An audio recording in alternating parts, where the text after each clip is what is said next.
Aku selalu percaya, darah lebih kental dari air. Aku membesarkan Rangga, putraku satu-satunya, di atas tanah pesisir ini. Aku mengira dia akan menjaganya saat aku tiada. Namun, di sore hari yang nahas di tepi sungai itu, aku melihat warna aslinya. Yang tak kuduga. Sebelum ceritanya dimulai, silakan tulis di kolom komentar dari daerah mana saja teman-teman yang menonton cerita ini. Jangan lupa like dan subscribe agar channel ini bisa semakin berkembang dan bisa mempersembahkan cerita yang lebih menarik lagi. Namaku Indira. Orang-orang di kampung pesisir ini memanggilku Bu Indira. Usiaku sudah masuk kepala 6, tapi aku masih sanggup berjalan berkilo-kilometer menyusuri pantai setiap pagi. Aku seorang janda. Suamiku, seorang pelaut sekaligus putra tetua adat, sudah lama berpulang. Dia mewariskan padaku bukan hanya rumah pendopo kayu jati yang kokoh ini, tapi juga 20 hektar tanah pesisir. Tanah ini membentang dari bukit kecil di selatan, hingga ke muara sungai di utara. Bagi orang luar, tanah ini mungkin hanya hamparan pasir putih dan deretan pohon kelapa. Tapi bagiku, setiap jengkalnya adalah kenangan. Di pantai inilah suamiku pertama kali mengajariku membedah jaring. Di bawah pohon waru besar itu, aku membesarkan putraku satu-satunya, Rangga. Aku hidup sederhana. Aku tidak butuh mobil mewah atau perhiasan berkilauan. Kekayaanku adalah semilir angin laut yang masuk dari jendela kamar setiap pagi, dan rasa hormat dari para nelayan yang perahunya sering kutolong perbaiki modalnya. Mereka bilang aku disegani. Aku tidak tahu soal itu, yang aku tahu, aku hanya berusaha hidup lurus. Tapi ketenangan hidupku mulai retak sejak Rangga kembali dari kota. Dia tidak kembali sendiri. Dia membawa seorang perempuan bernama Selin. Perempuan muda yang cantik, tapi matanya mengingatkanku pada mata elang yang mengincar mangsa. Cara bicaranya halus, tapi pakaiannya yang serba mahal dan tipis itu tampak salah di desa kami yang sederhana. Dia selalu memegang ponsel, dan senyumnya tidak pernah sampai ke mata. Ranggaku berubah. Putraku yang dulu kukenalkan cara menghargai alam, kini kembali dengan bau parfum kota yang menyengat dan setumpuk hutang. Aku tahu dia terlilit hutang. Tetanggaku, seorang pedagang di kota kabupaten, bercerita dia melihat Rangga di kantor pinjaman online, wajahnya pucat. Aku pura-pura tidak dengar. Aku masih berharap Rangga akan datang padaku dan bicara jujur. Tapi dia tidak. Malam itu, ketegangan di rumah kami sudah seperti tali yang ditarik terlalu kencang. Hujan di luar turun deras, tapi di dalam ruang makan, suasananya jauh lebih dingin. Aku baru saja selesai mendoakan suamiku. Seperti biasa, Rangga dan Selin duduk di seberang meja. Mereka tidak menyentuh makan malam mereka. "Ibu," Rangga memulai. Suaranya datar. "Aku sudah dewasa. Aku butuh modal usaha." Aku meletakkan sendokku. Aku menatapnya. "Usaha apa, Rangga?" "Usahamu yang kemarin di kota, gagal. Kau pulang tanpa sepeser pun." Selin yang menjawab. "Zaman sudah beda, Bu. Sekarang bisnis properti lagi bagus. Rangga punya teman di Bali, developer besar." Aku mengabaikannya. Mataku tetap tertuju pada Rangga. "Uang ibu sudah habis untuk menutupi hutang-hutangmu yang dulu. Apalagi yang kau mau?" Rangga menggebrak meja pelan. "Aku tidak minta uang, Bu. Aku minta hakku." Jantungku berdebar. "Hak apa?" "Tanah pesisir itu," katanya, suaranya kini tajam. "Aku mau pakai surat tanahnya. Untuk jaminan di bank." Temanku bilang. "Pak Made," Selin memotong, nadanya riang. "Dia developer besar dari Bali. Dia bilang tanah ini potensial sekali. Dia berani bayar 20 miliar, Bu. 20 miliar. Kita bisa pindah ke Bali, hidup enak. Ibu tidak perlu lagi hidup susah di kampung begini." "Susah?" Aku hampir tertawa. Aku tidak pernah merasa hidup susah. Aku menatap Rangga lagi, kali ini dengan rasa sakit yang mulai menjalari dadaku. "Jadi ini rencanamu? Kau mau menjual tanah ayahmu?" "Itu juga tanahku, Bu," bentak Rangga. "Aku ahli waris satu-satunya. Ibu cuma menghalangi masa depanku." Ibu kolot. "Pelit." "Rangga, jaga bicaramu." "Kenapa?" Benar kan? Ibu lebih sayang tanah mati itu daripada anak sendiri. Rangga, sayang, Selin mengelus lengan Rangga. Bukan begitu cara bicaranya sama ibu. Maksud Rangga, Bu, kita ini kan keluarga. Kita cuma mau bahagiain ibu. Dengan uang segitu, ibu bisa naik haji berkali-kali. Aku berdiri. Nafasku terasa sesak. Perempuan ini, kataku sambil menunjuk Selin dengan dagu. Dia yang meracuni pikiranmu. Dia yang membuatmu jadi anak durhaka. Jangan bawa-bawa Selin. Rangga ikut berdiri. Wajahnya merah padam. Selin benar. Ibu cuma batu sandungan. Kalau ibu tidak mau kasih baik-baik, aku akan cari cara lain. Cara lain apa? Tantangku. Mau membunuh ibumu? Rangga terdiam. Tapi Selin, aku melihatnya, dia tersenyum sepersekian detik. Senyum yang membuat darahku membeku. Malam itu, aku tahu aku sedang dalam bahaya. Dengar, kataku, suaraku kembali tenang namun penuh penekanan. Selama ibu masih hidup, selama nyawa ini masih dikandung badan, tanah ini tidak akan dijual. Tidak sejengkal pun. Aku berbalik, berjalan menuju kamarku. Aku bisa merasakan tatapan Selin menusuk punggungku. Aku mengunci pintu kamar. Di luar, aku mendengar mereka berdebat. Bukan berdebat, lebih seperti Selin yang menenangkan Rangga. Sabar, sayang. Sabar. Suara Selin terdengar lirih tapi jelas menembus dinding kayu. Orang tua memang keras kepala. Tapi orang tua juga tidak hidup selamanya. Apalagi yang sudah penyakitan. Aku tidak penyakitan. Aku sehat bugar. Malam itu aku tidak tidur. Aku memeluk foto suamiku. Mas, bisikku. Anak kita sudah jadi apa? 3 hari berlalu dalam keheningan yang mencekam. Rangga dan Selin tidak bicara padaku. Mereka lebih banyak menghabiskan waktu di kamar, berbisik-bisik, atau berjalan-jalan di batas tanah. Aku melihat Selin beberapa kali memotret area pantai, persis seperti yang dilakukan para surveyor tanah. Mereka pikir aku bodoh. Mereka pikir aku tua dan pikun. Aku tahu persis apa yang mereka incar. Developer dari Bali itu, Pak Made, pasti sudah menjanjikan surga. 20 miliar. Uang sebanyak itu bisa membuat orang yang baik menjadi buta. Apalagi anakku, yang sudah lama dibutakan oleh gaya hidup mewah. Di hari keempat, Rangga tiba-tiba bersikap manis. Dia membawakanku sarapan di kamar. Nasi goreng buatan Selin. Dimakan ya, Bu, katanya. Rangga minta maaf sudah bicara keras kemarin. Rangga sayang sama ibu. Aku menatap nasi goreng itu. Baunya aneh. Nanti ibu makan, kataku, taruh saja di meja.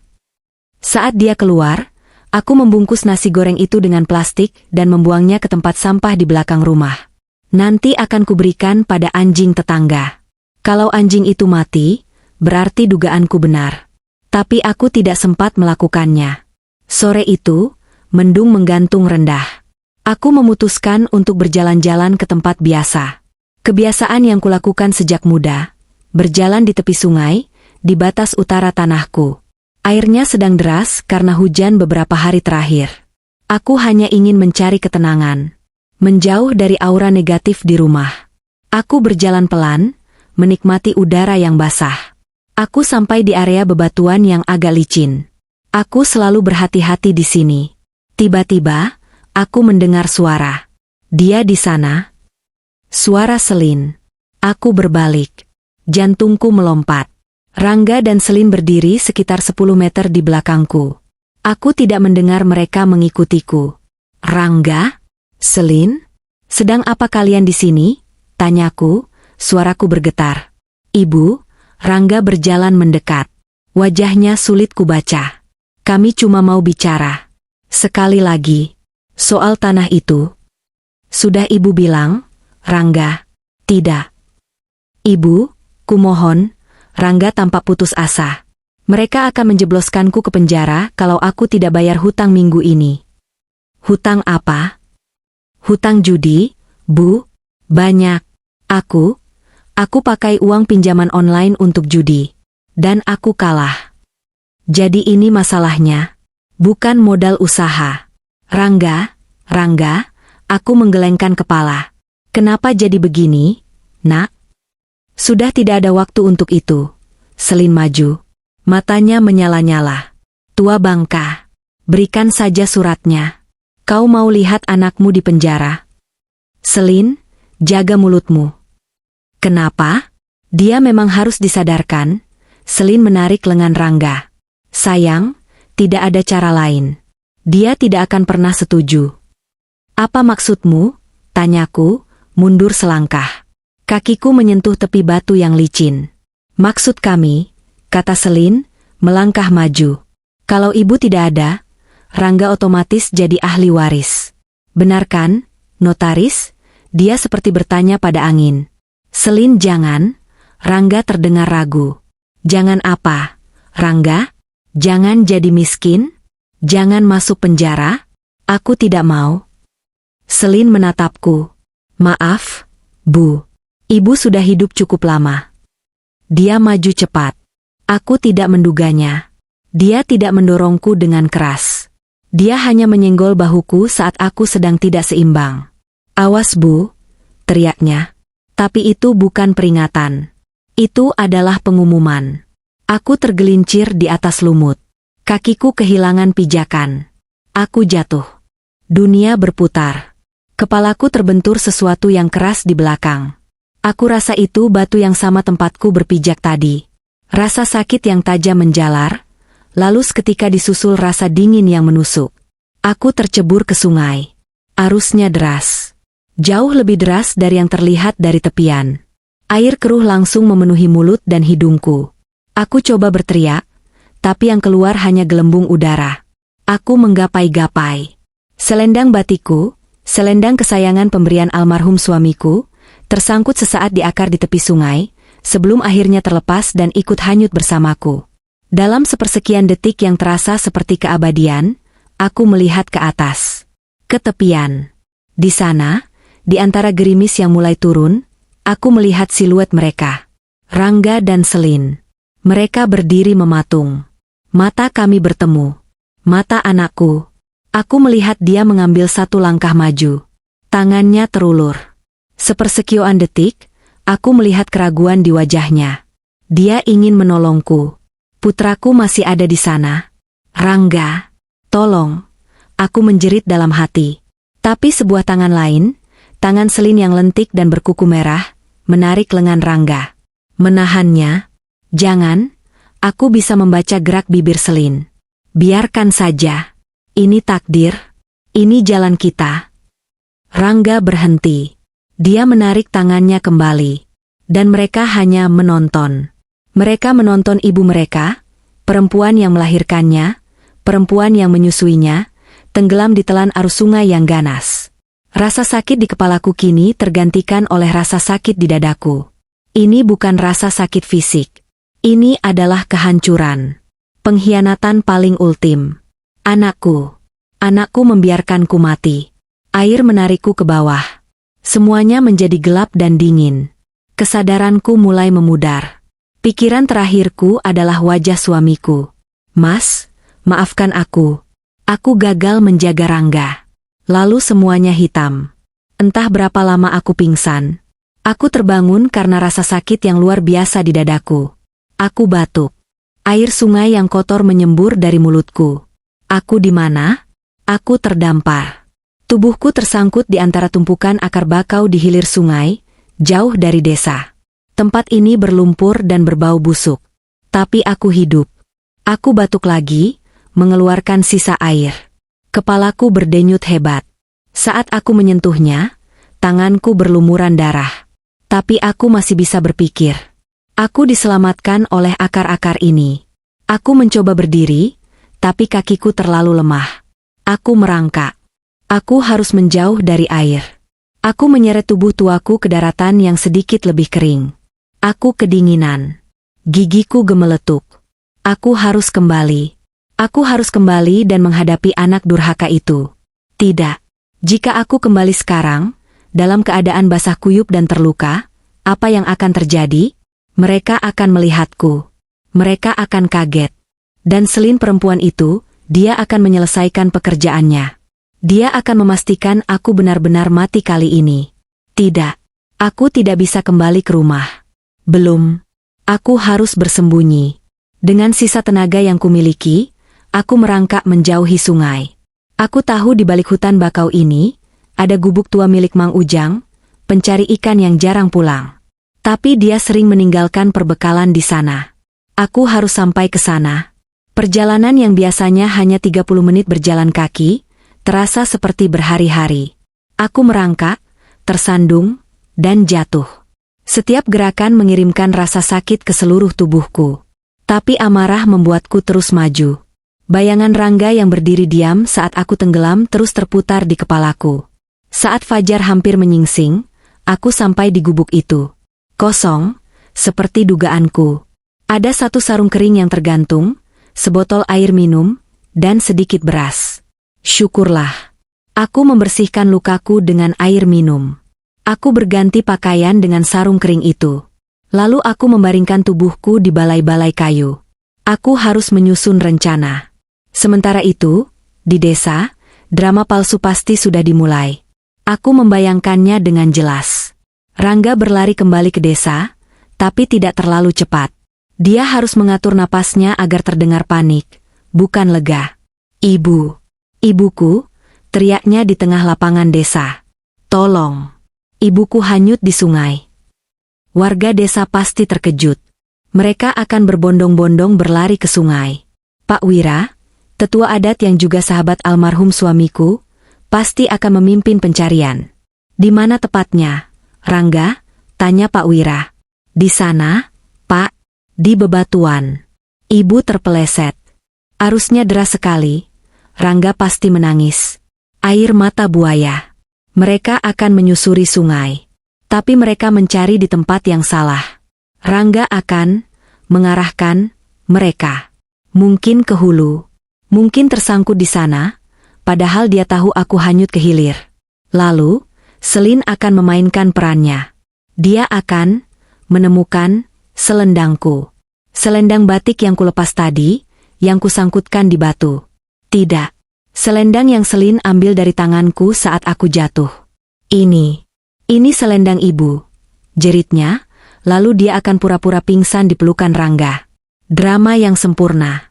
Pencarian akan berlangsung 1 hari. 2 hari. Warga desa tulus mencariku. Pak Wira pasti mengerahkan semua orang. Tapi Rangga akan terlihat paling sedih. Dia akan duduk di tepi sungai, menolak makan. Ibuku, ibuku. Di hari ketiga, dia akan berdiri. Dia akan menghentikan Pak Wira. Cukup, Pak, katanya dengan suara bergetar yang dibuat-buat. Kita harus ikhlas. Mungkin ibu sudah tenang di sana. Jangan menyiksa jasadnya lagi dengan pencarian ini. Pak Wira, yang hatinya lurus, akan menepuk bahu Rangga. Kamu yang sabar ya, nak. Ikhlaskan ibumu. Malam itu, mereka akan mengadakan tahlilan. Pengumuman tidak resmi bahwa Bu Indira, si pemilik tanah pesisir, telah tiada. Dan saat itulah Rangga dan Selin akan tersenyum dalam kegelapan kamar mereka. Mereka berhasil. Aku berbaring di gubuk Mang Ujang. Kepalaku masih sakit, tapi hatiku jauh lebih sakit. Mereka salah. Ibunya belum mati. Ibunya kini berubah menjadi sesuatu yang tidak mereka duga. Aku bukan lagi ibu yang penyayang. Aku adalah pembalas dendam. Aku menutup mata. Aku harus istirahat. Aku harus mengumpulkan tenaga. Rangga, bisikku di kegelapan gubuk. Permainannya baru saja dimulai. Aku tidak tahu berapa lama aku pingsan di balai-balai kayu itu. Saat aku membuka mata, hari sudah berganti malam. Lukaku masih perih, tapi rasa dinginku sudah jauh berkurang berkat sarung kering milik Mang Ujang. Perutku berbunyi. Aku lapar sekali. Aku menemukan sebotol air yang tersisa setengah dan sebungkus biskuit Gabin di dalam kaleng biskuit kodok yang sudah karatan. Aku memakannya pelan-pelan. Setiap gigitan terasa seperti pasir, tapi aku memaksanya masuk. Aku butuh tenaga. Aku tidak bisa di sini selamanya. Mang Ujang bisa kembali kapan saja. Dan kalau dia kembali, dia pasti akan melapor ke desa. Dia akan bilang dia menemukanku. Dan kabar itu akan sampai ke Rangga. Aku tidak boleh membiarkan itu terjadi. 2 hari aku bersembunyi di gubuk itu. Aku seperti binatang liar yang terluka. Aku hanya minum air hujan yang kutampung dengan daun talas, dan memakan sisa-sisa biskuit. Lukaku di kepala mulai mengering, tapi hatiku semakin membusuk oleh amarah. Di hari ketiga, aku tidak tahan lagi. Aku harus tahu apa yang terjadi di desa. Aku harus melihat dengan mata kepalaku sendiri. Aku menunggu sampai sore hari. Waktu yang sama saat aku hanyut. Aku berjalan tertatih-tatih, menyusuri pinggiran hutan bakau. Aku menghindari jalan setapak. Aku berjalan di antara rimbunnya semak belukar. Pakaianku, sarung Mang Ujang, kini robek di sana-sini. Aku tidak peduli. Aku butuh waktu 2 jam untuk sampai di titik di mana aku bisa melihat rumahku dari kejauhan. Jantungku seperti diremas. Rumahku ramai. Banyak orang berkumpul di halaman. Tenda kecil terpasang. Aku bisa mencium bau dupa dan bunga. Aku bisa mendengar lantunan surat Yasin. Mereka sedang mendoakanku. Mereka mengadakan tahlilan untukku. Untuk kematianku. Aku bersembunyi di balik pohon nangka besar di batas kebun tetangga. Dari sini, aku bisa melihat teras rumahku dengan jelas. Aku melihat Pak Wira, tetua adat itu. Dia duduk di barisan paling depan, wajahnya keruh dan sedih. Dia benar-benar kehilangan sahabatnya. Maafkan aku, Pak Wira. Aku harus melakukan ini. Aku melihat tetangga-tetanggaku. Mereka semua datang membawa wajah duka. Lalu aku melihatnya. Anakku, Rangga. Dia duduk di dekat pintu. Dia memakai baju koko putih dan peci hitam. Dia tampak hancur. Wajahnya tertunduk. Bahunya berguncang-guncang pelan. Dia menangis. Setidaknya, dia berpura-pura menangis dengan sangat baik. Dia menyalami tamu-tamu yang datang, menerima ucapan bela sungkawa.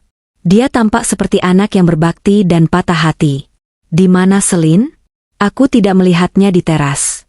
Perempuan biasanya ada di dalam rumah, bersama ibu-ibu yang lain. Acara tahlilan selesai. Tamu-tamu mulai pulang satu persatu. Pak Wira menepuk bahu Rangga, mengucapkan sesuatu, lalu pergi dengan langkah berat. Rumahku mulai sepi. Lampu di teras masih menyala. Rangga masih duduk di sana, sendirian. Dia tidak lagi tertunduk. Dia menegakkan punggungnya. Dia mengeluarkan sebungkus rokok dari sakunya. Dia menyulutnya. Menghisapnya dalam-dalam. Lalu, pintu terbuka. Selin keluar. Dia memakai daster tipis berwarna merah. Jauh dari pakaian duka. Dia membawa nampan berisi 2 gelas. Dia meletakkannya di meja. Dia duduk di pangkuan Rangga. Di rumahku. Di teras tempat almarhum suamiku biasa duduk. Aku mengepalkan tanganku. Kukuku menancap di telapak tanganku. Capek ya, sayang? Suara Selin terdengar manja. Aktingnya bagus banget. Aku hampir percaya kamu beneran sedih. Rangga tertawa. Tawa yang serak. Sialan kamu. Ya capek lah. Pegal semua badan duduk begitu. Tapi berhasil kan? Selin membelai rahang Rangga. Semua orang percaya. Pak Wira itu, tadi di dalam dia bilang ke ibu-ibu, kasihan si Rangga, pasti terpukul sekali. Hahaha. Mereka tertawa bersama. Di rumah duka mereka sendiri. Besok kita harus urus surat kematian, kata Rangga, tawanya berhenti. Ini bagian yang paling penting. Gampang itu, kata Selin. Tadi aku dengar omongan polisi desa. Kalau Maya tidak ketemu, tunggu 3 hari sudah bisa dibikin surat keterangan hilang. Nah, ini kan sudah 3 hari. Besok kita tinggal ke kantor desa, terus ke polisi, bilang aja kita sudah ikhlas. Kita butuh surat itu untuk keperluan administrasi. Kamu pintar banget, Sel. Rangga mencium pipi Selin. Nggak salah aku pilih kamu. Jelas dong. Setelah surat kematian keluar, kita urus surat waris. Setelah itu, Pak Made, bisik Rangga. 20 miliar, desah Selin. Bali kita datang. Mereka berciuman. Panas. Di kursi rotan tempat aku biasa menunggu senja. Cukup. Aku sudah melihat cukup. Aku berbalik. Aku tidak bisa muntah, karena perutku kosong. Yang ada hanya rasa asam yang membakar tenggorokanku. Mereka mematikan ibunya, lalu merayakannya di atas kuburannya. Aku tidak kembali ke gubuk Mang Ujang. Aku tahu kemana aku harus pergi. Aku tidak bisa melawan mereka sendirian. Aku tua, terluka, dan sekarang resmi mati. Aku butuh sekutu. Dan hanya ada satu orang di desa ini yang bisa kupercaya. Satu orang yang cintanya pada almarhum suamiku dan pada tanah ini, sama besarnya denganku. Pak Wira. Rumah Pak Wira ada di sisi lain desa, dekat dengan balai adat. Aku harus memutar, melewati kebun-kebun belakang, menghindari setiap rumah. Perjalananku terasa lebih berat. Bukan karena luka fisik, tapi karena pemandangan di teras rumahku tadi. Malam sudah larut saat aku sampai di pagar belakang rumah Pak Wira. Aku tahu persis di mana letak kamarnya. Aku mengambil kerikil kecil dan melemparkannya ke jendela kamarnya. Sekali, dua kali. Di lemparan ketiga, jendela kayu itu terbuka. Pak Wira, dengan rambut putihnya yang acak-acakan, menjulurkan kepala. "Siapa di sana?" bisiknya. "Wira," suaraku serak. Nyaris tak terdengar. "Ini aku." Pak Wira menyipitkan mata. Dia mengambil lampu minyak di meja sampingnya. Dia mendekat ke jendela. Saat cahaya lampu itu menerpa wajahku, wajah yang kotor, rambut yang gimbal, dan mata yang penuh amarah, Pak Wira terkesiap. Dia hampir menjatuhkan lampunya. Matanya melebar. Mulutnya terbuka. Dia tampak seperti baru saja melihat hantu. "Indira?" Suaranya bergetar. "Astaga, kamu masih hidup." "SSSST." Aku menempelkan jari di bibirku. "Jangan bersuara. Biarkan aku masuk." Lewat pintu belakang. Dia mengangguk cepat, masih dalam keadaan syok. Pintu dapur berderi terbuka. Aku menyelinap masuk. Dia mengunci pintu di belakangku. Dia membawaku ke ruang tengahnya. Dia menyalakan satu lampu lagi. Kami berdiri berhadapan dalam diam. Dia menatapku dari atas ke bawah. Melihat lukaku, pakaianku yang compang-camping. "Apa yang terjadi, Indira?" tanyanya pelan. Kami mencarimu." "Aku tidak terpeleset," kataku. "Aku tidak hanyut." Aku menatap matanya. "Rangga membiarkanku mati, Wira." Aku menceritakan semuanya. Mulai dari perdebatan soal tanah, nasi goreng yang mencurigakan, pertemuanku dengan mereka di sungai, dorongan selin, dan yang paling menyakitkan, Rangga yang menarik kembali tangannya dan hanya menonton. Lalu aku menceritakan apa yang baru saja kulihat di teras rumahku. Tawa mereka. Rencana mereka soal surat kematian dan Pak Made. Selama aku bercerita, wajah Pak Wira berubah. Dari syok, menjadi tidak percaya, lalu menjadi merah padam karena amarah. Tangan tuanya terkepal di sisinya. "Anak celaka," desisnya. "Anak durhaka. Berani dia menodai tanah ini." "Dia tidak hanya menodai tanah ini, Wira," kataku. "Dia sudah membunuh ibunya. Dan aku akan membalasnya." "Apa rencanamu?" "Untuk saat ini," kataku, "aku harus tetap mati. Tidak boleh ada yang tahu aku hidup. Kecuali kamu." Pak Wira mengangguk. Dia paham. "Kamu aman di sini. Di belakang ada paviliun kecil, tempat aku menyimpan pusaka. Tidak ada yang berani masuk ke sana selain aku. Kamu bisa tinggal di sana." "Terima kasih, Wira." "Lalu apa?" "Lalu, aku duduk di kursi. Tenagaku habis. Kamu akan jadi mata dan telingaku. Biarkan mereka mengurus surat kematianku. Biarkan mereka mengurus surat waris. Biarkan mereka memanggil developer dari Bali itu." Pak Wira menatapku. "Kamu akan membiarkan mereka sejauh itu?" "Ya," kataku. "Aku akan membiarkan mereka terbang setinggi mungkin. Karena aku ingin melihat mereka jatuh sedalam-dalamnya.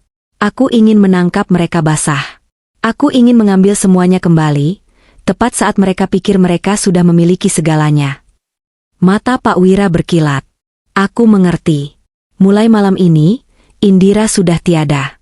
Yang ada adalah pembalasan. Beristirahatlah. Besok, kita mulai bekerja. Malam itu, untuk pertama kalinya setelah 3 hari, aku tidur. Tidurku tidak nyenyak, tapi aku tidak lagi kedinginan.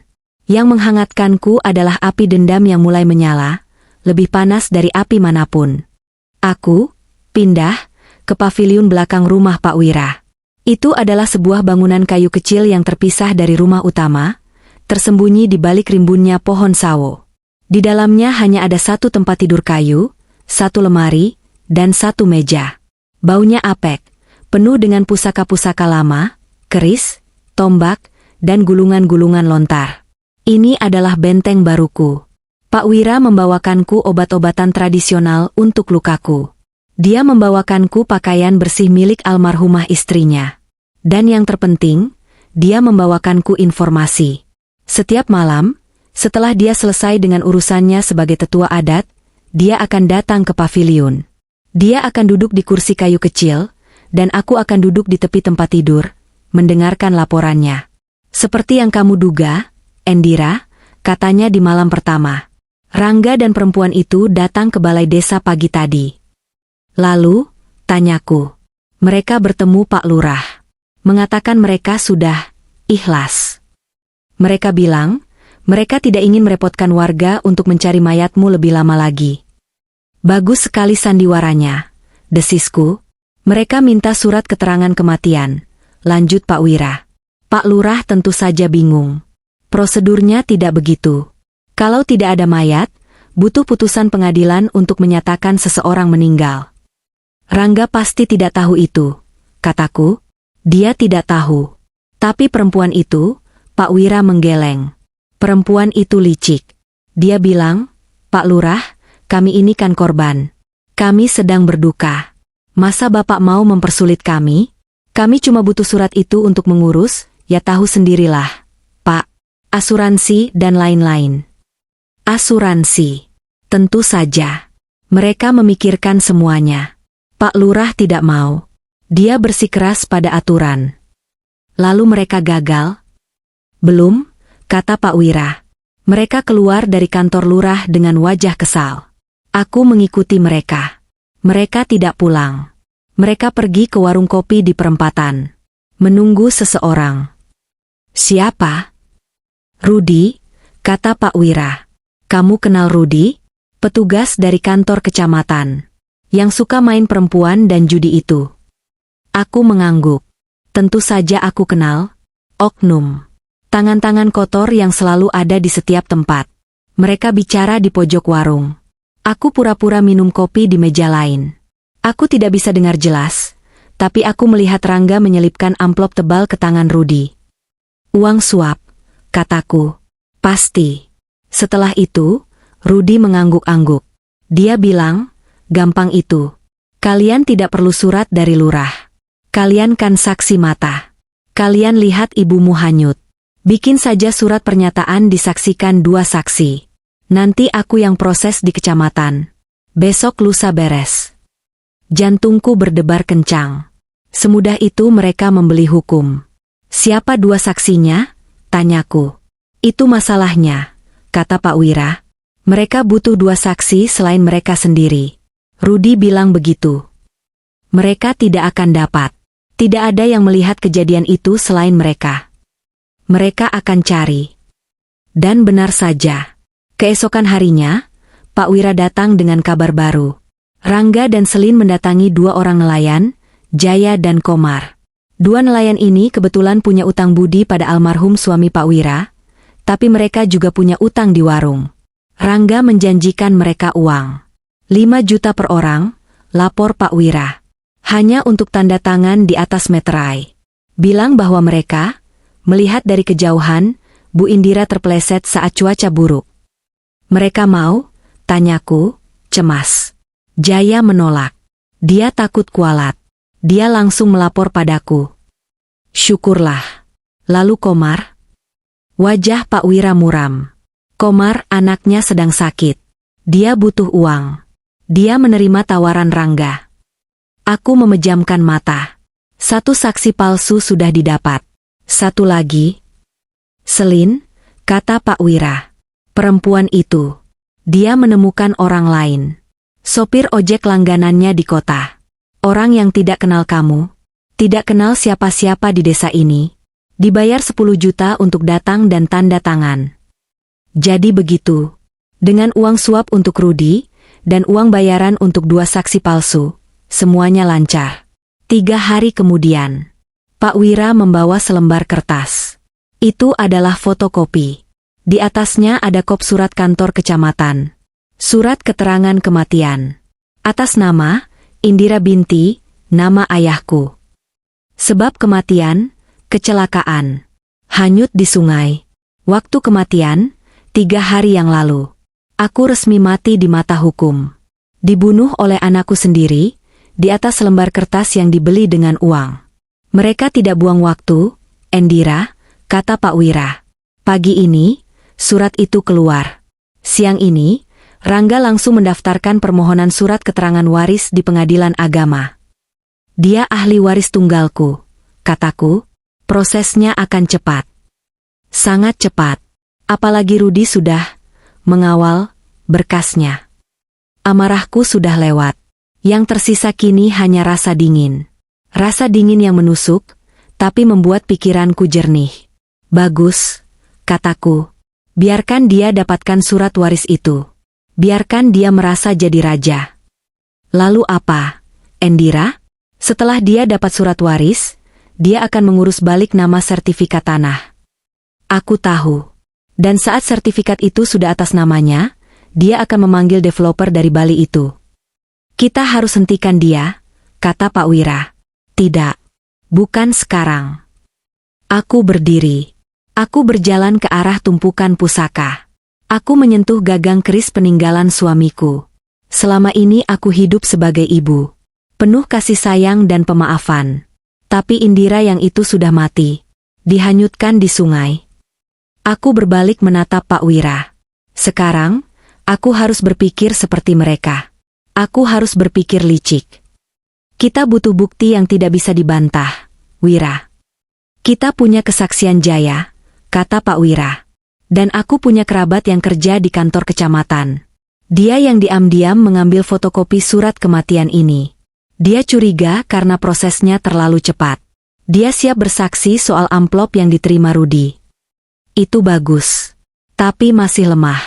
Itu hanya akan menjerat Rudi dan saksi palsu. Tidak akan menjerat Rangga dan Selin dalam percobaan pembunuhan.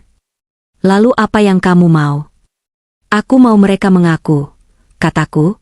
Aku mau mereka terjerat saat melakukan kejahatan terbesar, menjual tanah yang bukan milik mereka. Aku mengambil keputusan.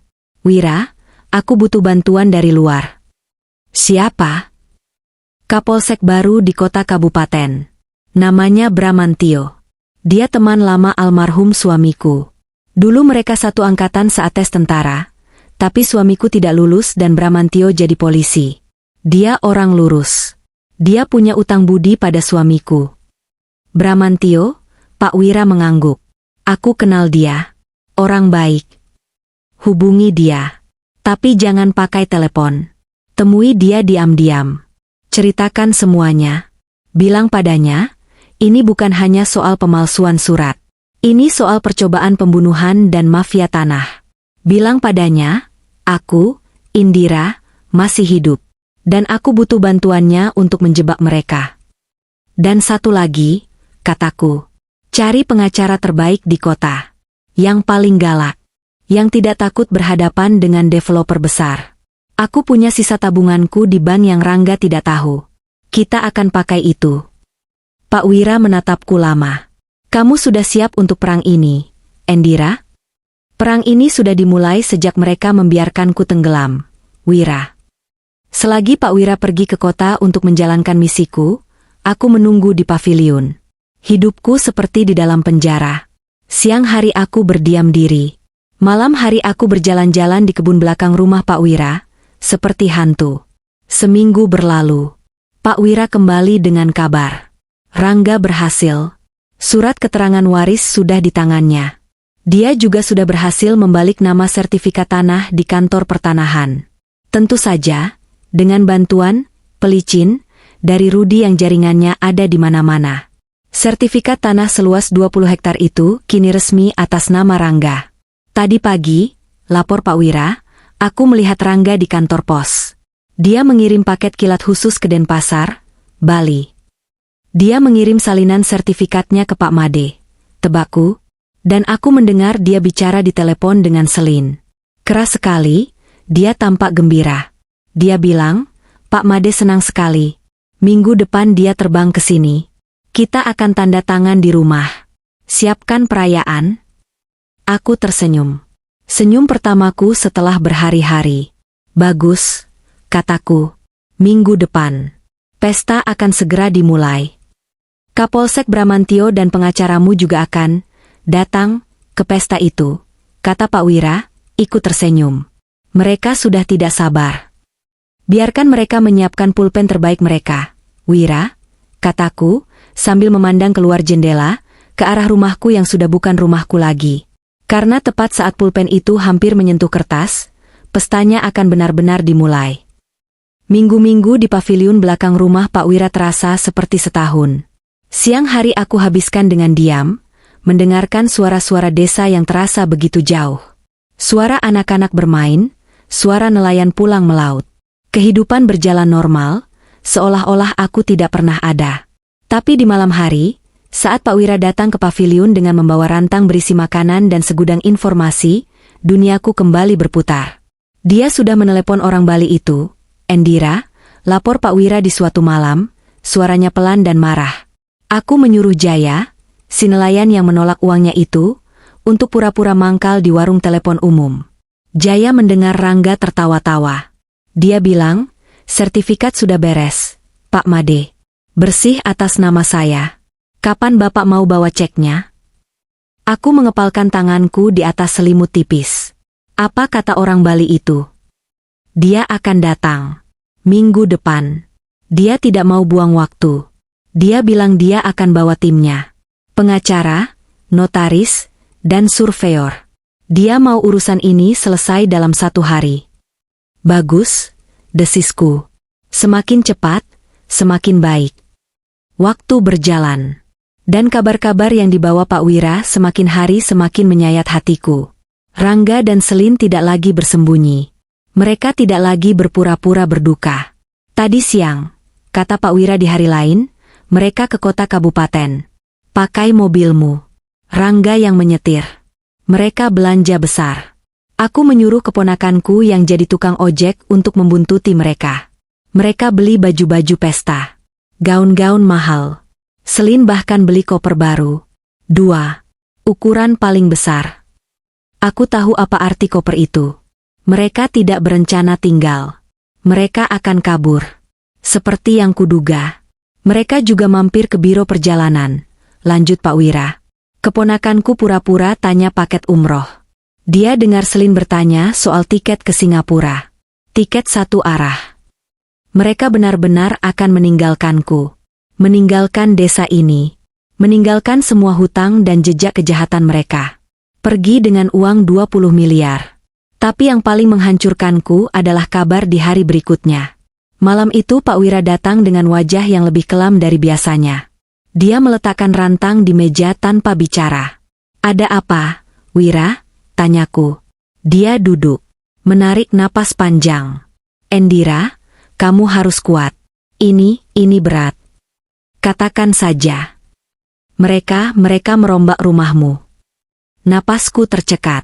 Siang tadi datang truk, katanya, membawa perabot baru. Sofa kulit warna putih. Meja kaca. Rangga dan Selin menyuruh kuli angkut, mengeluarkan semua perabot lamamu. Aku memejamkan mata. Kursi rotan, tempat almarhum suamimu biasa duduk. Jangan dilanjutkan, bisikku. Mereka membuangnya, Endira. Dibuang ke tumpukan sampah di belakang. Dan, apa lagi? Foto, katanya pelan. Foto pernikahanmu. Foto-foto almarhum suamimu yang dipajang di ruang tengah. Selin menyuruh Rangga menurunkannya. Rangga melakukannya. Mereka memasukkannya ke dalam kardus. Lalu kardus itu dilempar ke gudang. Air mataku yang kukira sudah kering, kini menetes lagi. Tapi ini bukan air mata kesedihan. Ini air mata amarah. Mereka bukan hanya mengambil tanahku. Mereka bukan hanya mencoba membunuhku. Mereka mencoba menghapus keberadaanku. Menghapus sejarahku. Menghapus kenanganku dan suamiku. Mereka mengecat ulang dinding ruang tamu. Lanjut Pak Wira. Warna emas. Mereka pikir mereka raja dan ratu. Desisku. Mereka lupa, di atas tanah ini, akulah ratunya. Dan aku masih hidup. Kemarahan itu memberiku kekuatan baru. Rasa sakit karena dikhianati kini berubah menjadi baja dingin yang mengaliri tulang-tulangku. 3 hari kemudian, mereka datang. Desa kami yang sepi tiba-tiba kedatangan tamu besar. 2 mobil hitam mengkilat, tipe mobil yang biasanya hanya kami lihat di televisi, masuk pelan-pelan melewati jalanan kampung yang berdebu. Pak Wira, dari pos jaganya di warung kopi depan gang, mengawasi semuanya. 2 mobil, Endira, lapornya malam itu, sedikit tegang. 1 mobil isinya 4 orang. Kelihatannya pengacara dan notaris. Bawa tas-tas koper. Mobil 1 lagi, isinya Pak Made. Dia datang sendiri, hanya dengan sopir. Orangnya berperawakan besar, pakai kemeja batik sutra mahal. Dia disambut Rangga dan Selin di depan gerbang rumahmu. Bagaimana sikap Rangga? Seperti merak, Pak Wira mendengus. Dia membusungkan dada. Menjabat tangan Pak Made dengan erat. Selin, perempuan itu, dia tersenyum manis sekali. Mempersilakan mereka masuk rumah yang sudah dia ubah jadi, entahlah, sirkus. Di mana mereka menginap? Rangga sudah menyewa satu-satunya losmen di desa. Losmen milik Haji Soleh. Dia menyewa seluruh losmen itu untuk 3 hari. 3 hari? Ya. Besok mereka akan keliling tanah. Survei. Lusa, mereka akan tanda tangan. Lusa, aku mengulang kata itu. Lusa adalah hari perhitungan. Hari berikutnya, aku tidak bisa diam di paviliun. Aku berjalan mondar-mandir seperti harimau di dalam kandang. Pak Wira bercerita, dia melihat mereka. Pak Made dan timnya, dipandu oleh Rangga dan Selin, berjalan di batas tanahku. Mereka berjalan di tepi pantai. Mereka berdiri di tepi sungai. Di tempat aku jatuh. Aku membayangkan Selin menunjuk ke arah sungai dan berkata, "Disinilah, Pak, ibunya jatuh."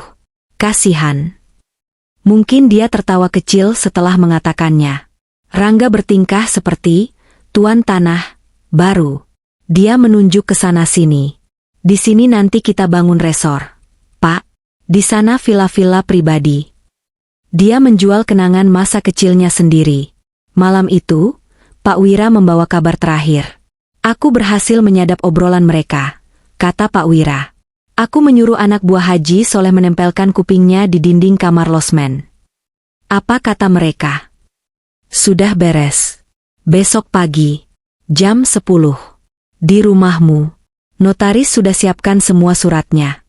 Pak Made akan membawa cek tunai. 20 miliar rupiah. Cek tunai, aku mengulang. "Dan ini," kata Pak Wira. Selin, dia bicara di telepon dengan temannya di kota. Dia pikir di losmen kecil ini tidak ada yang mengerti bahasanya yang campur-campur. Dia bilang, "Gila, akhirnya. Besok jam 10 tanda tangan. Jam 12 cek cair. Jam 3 sore, aku dan Rangga sudah terbang ke Singapura.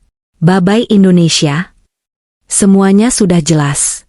Rencana mereka sudah matang. Rencana kabur. "Bagus sekali," kataku. "Mereka sudah menggali kuburan mereka sendiri. Mereka sudah menyiapkan batu nisan mereka sendiri." Besok pagi, Wira. Aku menatap sahabat suamiku itu. "Besok pagi, kita akhiri semua ini." "Apa yang harus aku lakukan?" tanyanya. "Untuk malam ini, istirahatlah. Besok, pakai baju adat terbaikmu.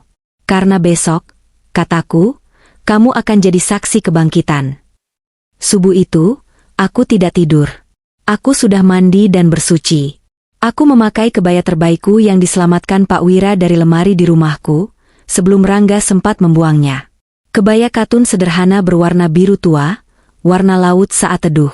Aku menyanggul rambutku. Aku bukan lagi Indira yang terluka dan bersembunyi. Aku adalah Indira, pemilik sah tanah ini. Pukul 7 pagi, pintu paviliun diketuk. Bukan Pak Wira. 3 orang masuk. Pak Wira mengikuti di belakang mereka. Yang pertama adalah Kapolsek Bramantio. Pria tegap berusia 60-an, sama sepertiku. Wajahnya keras, tapi matanya teduh. Dia menatapku lama. Indira, katanya. Suaranya berat. Demi Tuhan, kamu masih hidup. Wira tidak bohong. Sudah lama, Bram, kataku. Terakhir kita bertemu di pemakaman suamiku. Dan aku harus bertemu denganmu lagi di pemakamanmu yang palsu, katanya. Rahangnya mengeras. Anak itu akan membayar ini. Yang kedua adalah seorang perempuan. Lebih muda, mungkin akhir 30-an. Dia membawa tas kulit besar. Wajahnya tegas. Dia menatapku dengan tajam, menganalisis. Bu Indira, katanya, suaranya jernih dan kuat. Saya Ratna, pengacara Anda.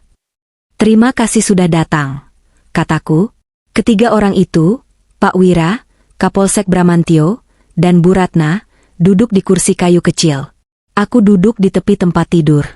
Paviliun kecil itu tiba-tiba terasa penuh sesak oleh energi yang kuat. Ini adalah ruang perangkum strategi perangku. Kita tidak punya banyak waktu, kata Kapolsek Bramantio, langsung ke intinya. Jam 10. Kita punya kurang dari 3 jam. Bu Ratna, silakan. Bu Ratna membuka tasnya. Dia mengeluarkan map-map tebal. Ini adalah strategi kita, katanya, suaranya tidak bertele-tele. Kita tidak bisa langsung masuk dan menuntut mereka atas percobaan pembunuhan. Kenapa tidak? Tanya Pak Wira, nadanya tidak sabar. Mereka mendorongnya ke sungai. Itu adalah kata-kata Bu Indira melawan kata-kata mereka, kata Bu Ratna dengan tenang. Tidak ada saksi mata saat kejadian. Tidak ada bukti fisik dorongan. Mereka akan bilang Bu Indira terpeleset dan mereka panik. Akan jadi kasus yang lemah. Aku mengangguk. Aku mengerti. Jadi, lanjut Bu Ratna, kita tidak akan menyerang mereka dari sana. Kita akan menyerang mereka dari tempat yang mereka tidak bisa lari. Yaitu, penipuan dan pemalsuan. Dia meletakkan selembar kertas di meja. Fotokopi surat kematianku. 1. Pemalsuan surat keterangan kematian. Ini pidana berat.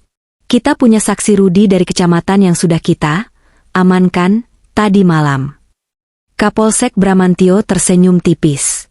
Dia bernyanyi merdu sekali. Dia mengaku menerima suap dari Rangga. 2. Kata Bu Ratna. Kita punya kesaksian palsu. Kita punya Jaya, yang akan bersaksi dia ditawari uang. Dan kita punya Komar, yang sudah membuat surat pernyataan mencabut kesaksian palsunya dan mengakui dibayar oleh Rangga. 3. Ini yang terbesar. Lanjutnya, penipuan. Pasal 378. Rangga, dengan menggunakan surat kematian palsu dan surat waris palsu, telah membalik nama sertifikat tanah. Dan hari ini, dia akan menjual aset yang secara hukum bukan miliknya, kepada pihak ketiga, yaitu Pak Made. Pak Made ini bagaimana? Tanyaku. Apa dia terlibat? Kemungkinan besar tidak, kata Kapolsek Bramantio. Dia adalah korban. Dia pengusaha yang membeli aset dari orang yang salah. Dia akan marah besar saat tahu cek 20 miliarnya hampir jatuh ke tangan penipu. Ini akan jadi tangkapan besar, kata Bu Ratna. Sindikat mafia tanah. Kita akan menjerat Rangga, Selin sebagai kaki tangannya, Rudi si oknum kecamatan, dan 2 saksi palsu itu. Semuanya.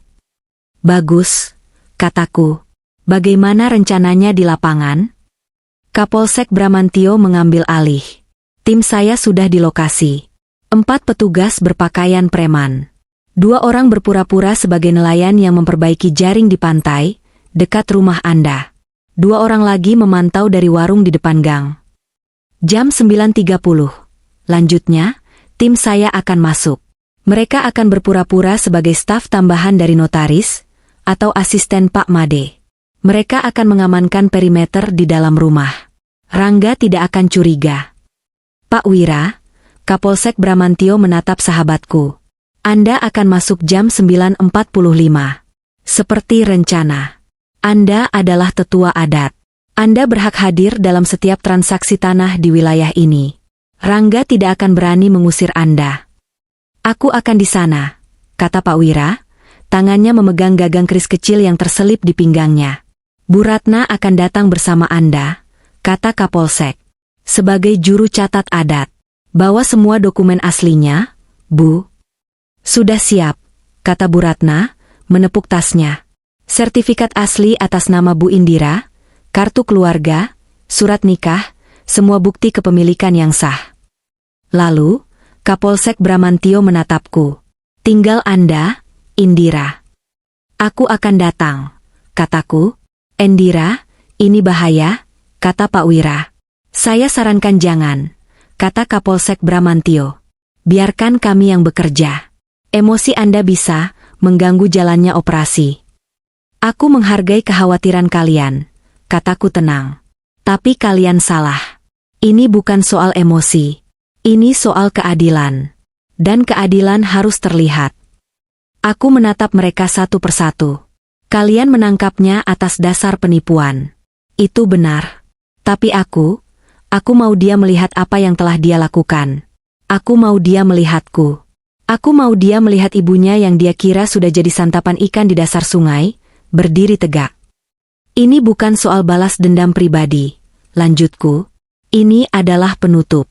Aku tidak akan histeris. Aku tidak akan berteriak. Aku hanya akan hadir. Ada keheningan panjang di paviliun kecil itu. Kapolsek Bramantio menatapku lama. Akhirnya, dia mengangguk pelan. Baiklah. Tapi Anda akan masuk bersamaku. Tidak sedetik pun lebih cepat. Tidak sedetik pun lebih lambat. Kapan? Tanyaku. Kita tunggu sinyal dari Pak Wira, kata Kapolsek. Pak Wira, saat notaris sudah meletakkan akta jual beli di meja. Saat Pak Made sudah mengeluarkan ceknya. Dan saat Rangga. Saat pulpen itu di tangannya, kataku. Saat pulpen itu hampir menyentuh kertas. Tepat, kata Kapolsek Bramantio. Saat itulah, Pak Wira akan berdiri. Itu sinyalnya. Saat Pak Wira berdiri, saya dan Bu Indira akan masuk dari pintu depan. Tim saya yang di dalam akan langsung bergerak mengamankan Rangga dan Selin. Bagaimana denganku? Tanyaku. Anda, kata Kapolsek. Anda hanya perlu berjalan masuk. Dan biarkan wajah Anda yang bekerja. Rencananya sudah final. Kapolsek Bramantio dan Bu Ratna pergi untuk bersiap di pos komando darurat mereka, di rumah Pak Lurah. Pak Wira menatapku.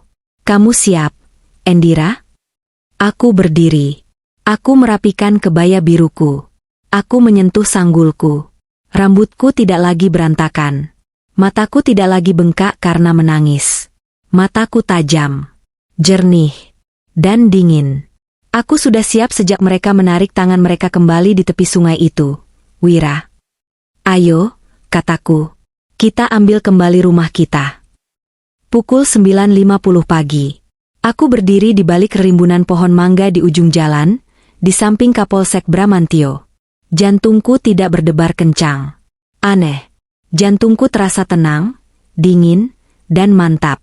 Seolah-olah ini bukan lagi hatiku, tapi sebongkah batu karang yang sudah ditempa badai. Dari sini, aku bisa melihat rumahku. Atau lebih tepatnya, apa yang tersisa dari rumahku. Dindingnya kini berwarna emas pudar yang norak. Di teras, alih-alih kursi rotan bambu tempat almarhum suamiku biasa memintal jala, kini ada satu set sofa kulit sintetis berwarna putih gading. Aku tahu dari laporan Pak Wira, mereka membuang kursi suamiku ke tempat sampah. Pagi ini, rumah itu ramai. 2 mobil hitam mewah yang kemarin datang kini terparkir angkuh di halaman. Pintu rumah terbuka lebar. Tim sudah di dalam, bisik Kapolsek Bramantio. Dia melirik jam tangannya. Tepat waktu. Aku mengangguk. Di dalam rumahku, di ruang tamu yang sudah diubah paksa itu, suasananya pasti tegang. Bukan tegang karena takut, tapi tegang karena gairah. Gairah akan uang 20 miliar. Rangga pasti sudah memakai kemeja batik sutra terbaiknya. Kemeja yang mungkin dia beli dengan sisa-sisa uangku. Selin pasti sudah memakai riasan wajah paling tebal. Gaunnya pasti yang paling mencolok. Dia sedang memainkan perannya sebagai calon nyonya miliuner. Pak Made dan timnya dari Bali duduk di sofa putih itu. Para pengacara dan notaris yang mereka bawa sudah sibuk membuka tas-tas kulit mereka. Kertas-kertas berharga, akta-akta, dan meterai-meterai disebar di atas meja kaca baru yang dibeli Rangga. Mereka semua adalah serigala yang berkumpul untuk membagi mangsa. Tanpa mereka tahu, mangsa yang mereka kira sudah mati, sedang mengawasi. Pukul 9.45. Sesuai rencana, Pak Wira berjalan masuk ke halaman. Dia tidak sendirian. Di sampingnya ada Bu Ratna, pengacaraku, yang berperan sebagai juru catat adat. Pak Wira memakai pakaian adat lengkap. Hitam-hitam, dengan ikat kepala batik dan sebilah keris kecil terselip di pinggangnya. Dia tampak agung. Aku melihat Rangga menyambutnya di ambang pintu. Aku bisa melihat dari gerak tubuhnya yang kaku. Dia kesal. Kehadiran Pak Wira mengganggu pestanya. Selamat pagi, Pak Wira. Aku bisa membayangkan suara Rangga yang dibuat seramah mungkin. Ada perlu apa? Kami sedang ada tamu penting. Dan aku tahu persis jawaban Pak Wira. Selamat pagi, Nak Rangga. Bapak hanya menjalankan tugas. Adat di kampung ini, setiap ada perpindahan hak milik tanah leluhur, tetua adat harus hadir sebagai saksi. Agar tidak ada sengketa di kemudian hari. Rangga tidak bisa menolak. Menolak tetua adat di depan mitra bisnis besarnya dari Bali akan terlihat sangat buruk. Dia pasti mempersilakan Pak Wira dan Bu Ratna masuk dengan senyum terpaksa. Di dalam, ketegangan pasti meningkat. Pak Wira duduk di salah satu sudut. Matanya yang tajam mengawasi setiap gerak-gerik. Bu Ratna duduk di sebelahnya, diam-diam membuka buku catatan.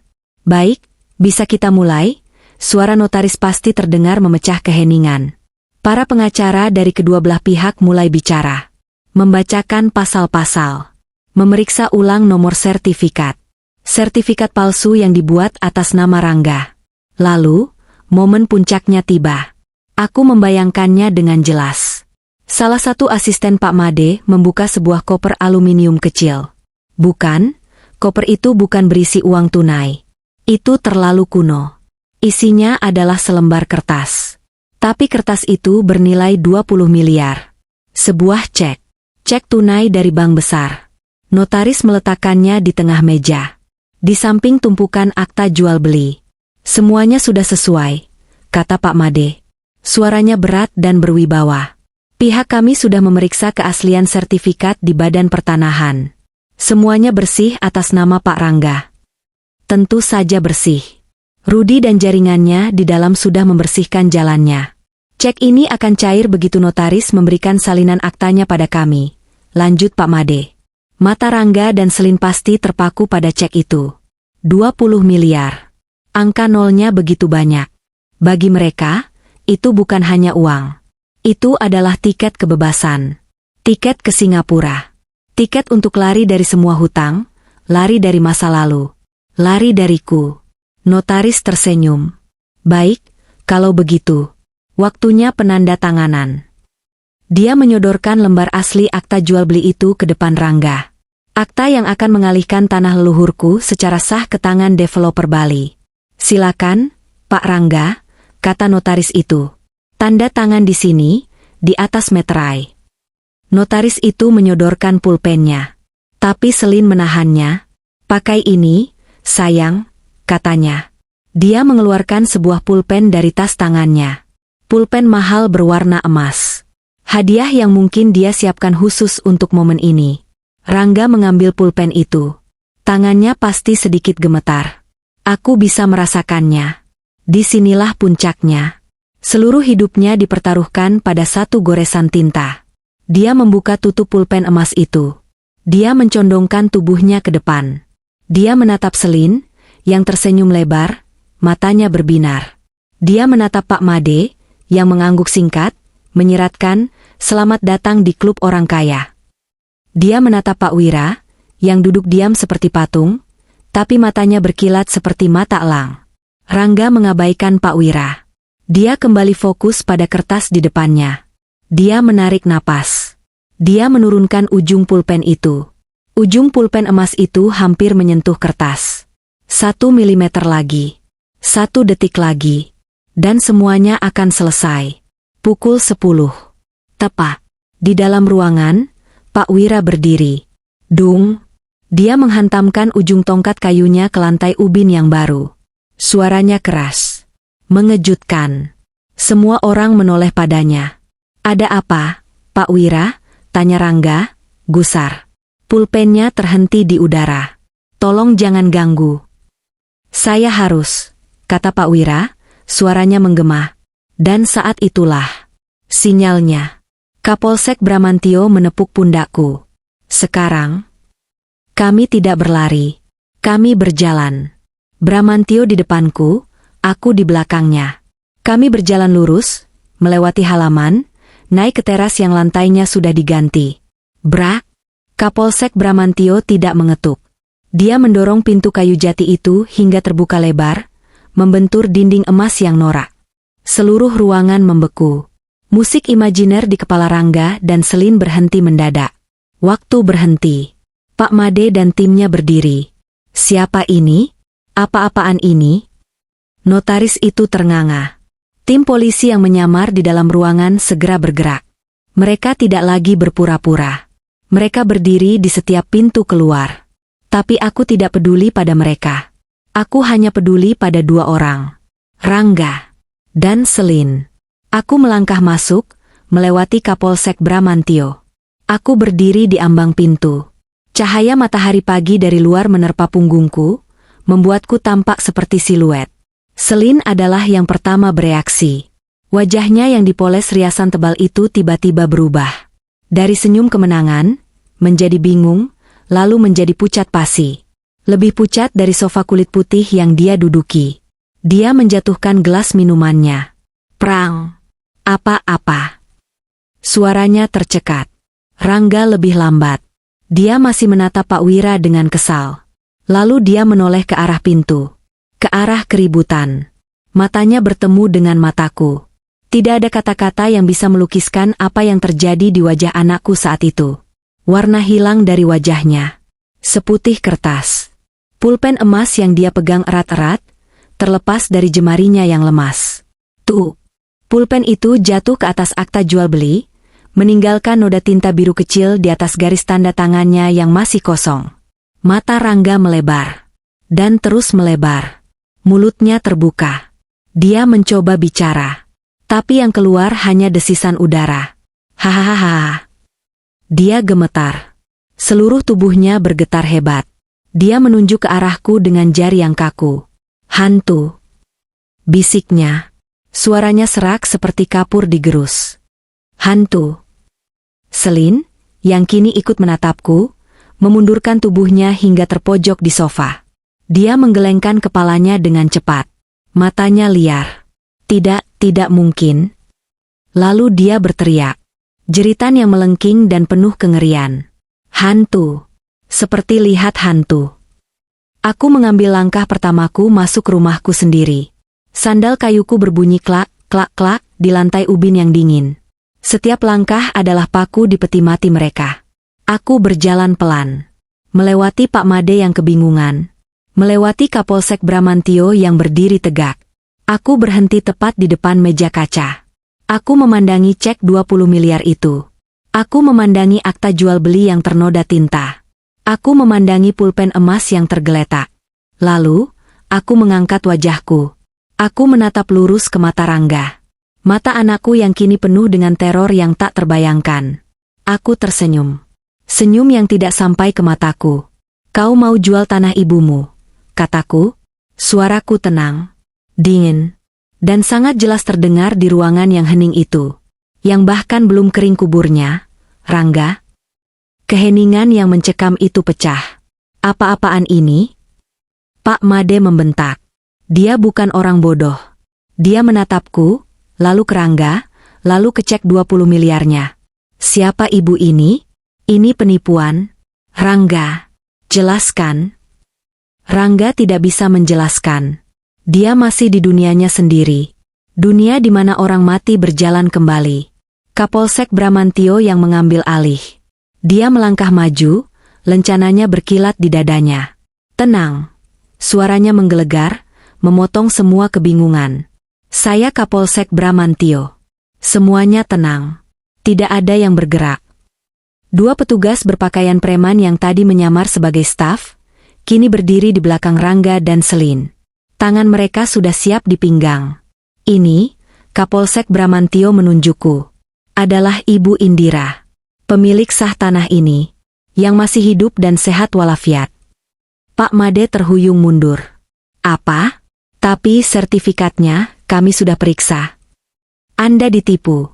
Suara Bu Ratna, pengacaraku, memotong dengan tajam. Dia melangkah maju dari samping Pak Wira. Dia membuka tasnya dan meletakkan setumpuk dokumen di atas meja, tepat di sebelah cek 20 miliar itu. Ini, katanya, adalah sertifikat asli tanah ini, atas nama Ibu Indira. Yang ini, dia menunjuk akta yang dipegang notaris, dibuat berdasarkan surat keterangan kematian palsu dan surat waris palsu, yang didalangi oleh saudara Rangga. Wajah notaris itu berubah pucat. Dia langsung menjauhkan tangannya dari tumpukan kertas itu. Rangga.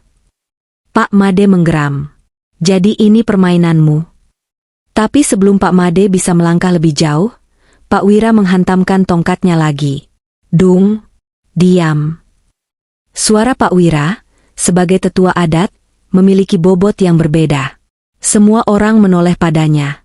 Tanah ini, katanya, suaranya bergetar karena amarah yang tertahan, adalah tanah pusaka. Di atas tanah ini, ayah dan kakek Ibu Indira dimakamkan. Secara adat, hukum, dan agama, tanah ini mutlak milik Ibu Indira. Dia menatap Rangga dengan pandangan menghina. Dan kamu, Rangga, kamu telah mencoba menjual sesuatu yang bukan milikmu. Kamu menodai adat. Kamu menipu kami semua. Pak Wira berbalik ke arah Pak Made. Atas nama tetua adat, saya nyatakan transaksi ini batal. Tanah ini tidak dijual, tidak akan pernah dijual kepada siapapun. Itulah momen di mana kenyataan menghantam Rangga. Ini bukan hantu. Ini bukan mimpi buruk. Ini nyata. Semuanya hancur. Uang 20 miliar. Tiket ke Singapura. Kehidupan baru. Hilang dalam sekejap. Wajahnya yang pucat kini berubah menjadi merah padam karena kepanikan. Dia akhirnya bergerak. Bukan untuk berdiri, tapi untuk jatuh. Dia terjerembab dari kursinya.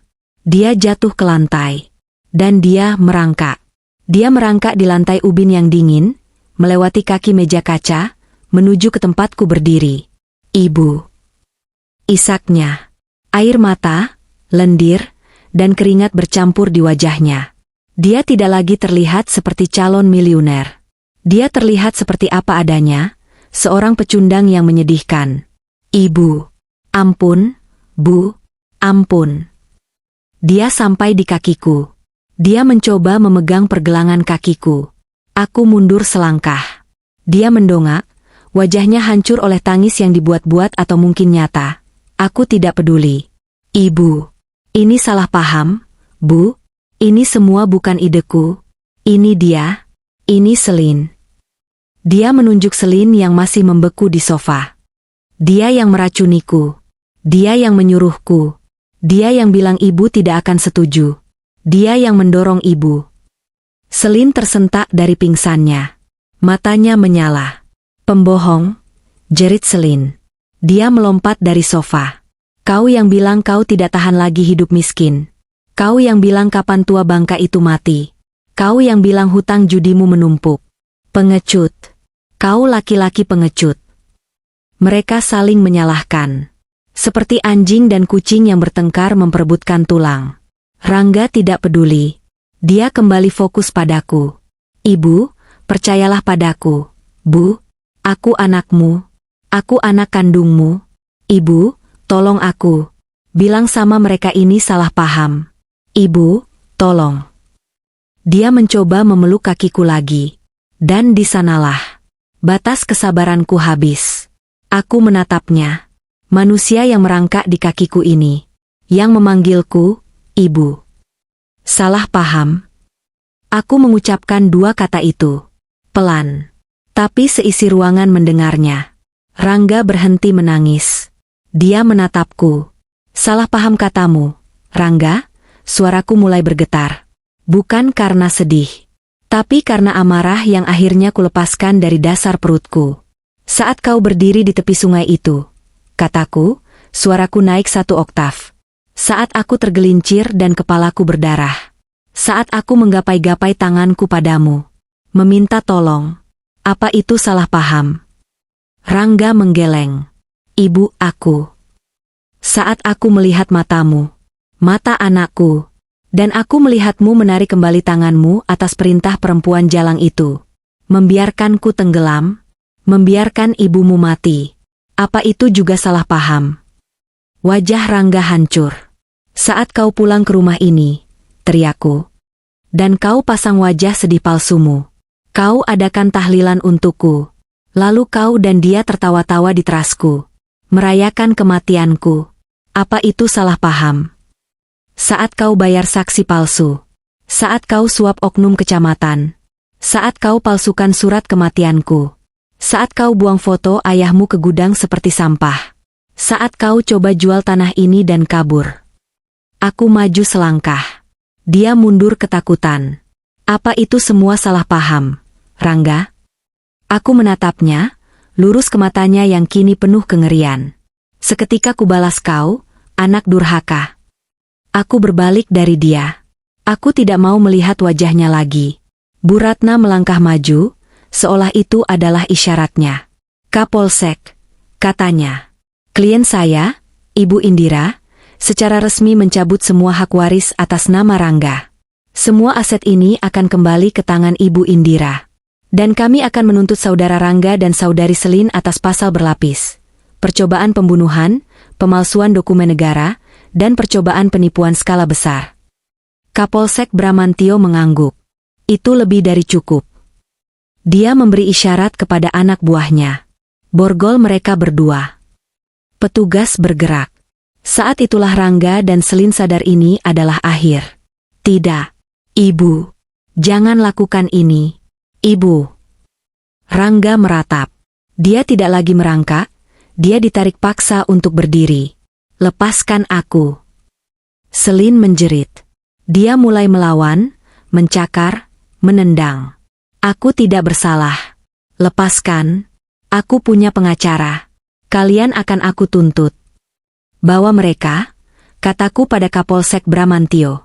Suaraku kembali tenang. Aku menoleh pada Pak Made. Wajahnya kelabu.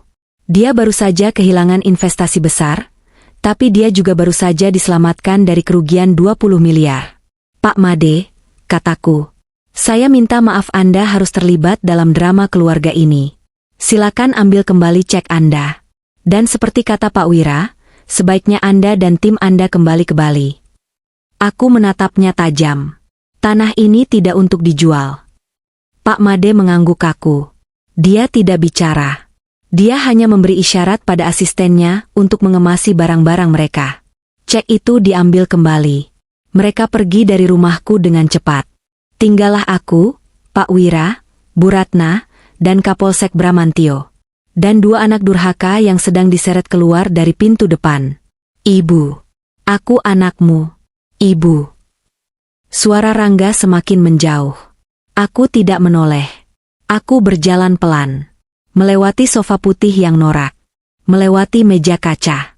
Aku berjalan ke arah gudang. Aku membuka pintu gudang yang berdebu. Di sana, di pojok, tergeletak kardus-kardus. Aku membukanya. Foto pernikahanku. Foto almarhum suamiku yang tersenyum gagah. Aku mengambil bingkai foto suamiku.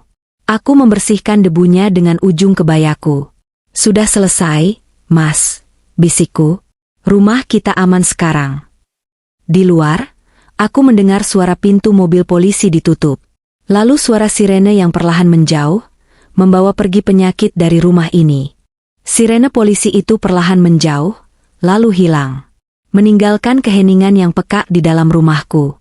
Bau parfum Selin yang mahal masih tertinggal di udara, bercampur dengan bau debu dan ketakutan Rangga. Ruang tamu ini terasa asing. Sofa kulit putih itu seperti noda di tengah-tengah rumah kayu jatinya. Dinding emas itu menatapku dengan congkak. Pak Made dan timnya sudah kabur seperti pencuri yang ketahuan.